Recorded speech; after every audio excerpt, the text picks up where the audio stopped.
Seattle was founded in 1851. It is the only city in the United States that was named in memorial of the Indian leader of the tribes that lived on that land. Afterwards, it started to develop as a city of sailors and lumberjacks. In 1880, the population reached 3,500 people. But the founders of the city made a little mistake about the location of construction. They've built a city at the water's edge where the tide reached as far as it went, which meant erosion to the infrastructure. So, craters appeared towards the bottom of the city, which aroused a state of concern. But it wasn't like any ordinary norm. All the pits and potholes on the city streets immediately turned out to look like snake trails. Wise founders of the city came up with an idea to fill up these pits with sawdust. Sawdust was the only settle, and soon the streets began to look like a rail of oatmeal, as mentioned in one of the newspaper lines. Let's also read more about the official history of the city where once a ship entered the port laden with the latest civilized inventions of world porcelain toilet bowls. Today, it is just an ordinary toilet bowl which will surprise no one.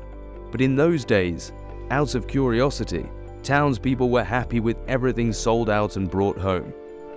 Out of the blue, they learned that there was no sewage system in the city.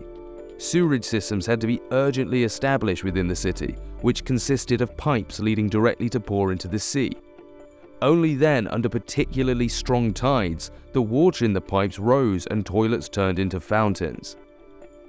Now, when I read this and wonder about it, I find it strange. American cities and similar other cities were professionally built, that they were referred to as under the ruler scale. It was featured by its symmetrical homes, with paved straight roads where prefabricated house designs that left us only to wonder. It's like homeless people were building a place where they chose an unfortunate location that even basements were worn out from ordinary dirt within streets due to continuous tides with absence of any sewerage system until 1886. On the 6th of June 1886, a carpenter's apprentice was in the process of creating glue and got distracted that his manufactured cooked glue quailed over the edge. It lit up everything around from sawdust and turpentine that the whole workshop caught fire, and fire spread to the next liquor store where it raised up to be the chain of flames that burnt about 25 blocks of the city. Let's check the city after that burning catastrophe. If you look at this photo, you'll see well-built brick buildings.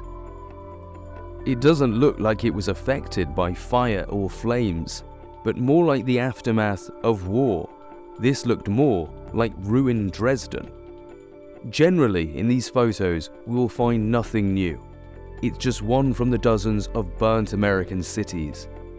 The truth is more likely to be that the city has endured large-scale hostilities.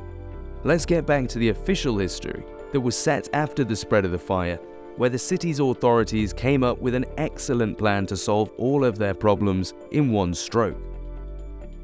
They decided to raise the street's height level by 5 meters, where they won't face any problems with the sewer system construction. Also, the authorities informed the citizens that they could start immediately to rebuild their buildings with several conditions.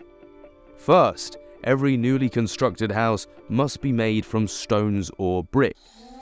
Second, every house must have at least 2 floors. Basement floor should be 5 meters high at minimum. The entrance to the house must be made at the level of the 2nd floor. So, the first thing the authorities did was to build walls along all the streets separating the roadway from the sidewalk. Imagine in a modern city a 5-meter fence in place of all barriers, then with the help of controlled landslides, the spaces between these walls started to be filled with dirt. A new network of sewer pipes was also laid there, and then they paved the top with asphalt. Afterwards, they made a ceiling on the sidewalks out of glass panels that served as skylights for underground rooms. Now, by summing all of these 3 acts, they were able to hold tours to the underground floors.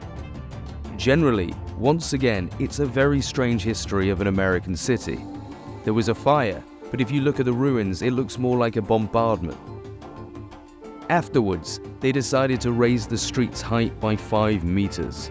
You know that tourists in Prague were told a similar story, which is, in Prague, people suffered from floods and then gathered together and decided to fill the entire old city with 6-meter high soil.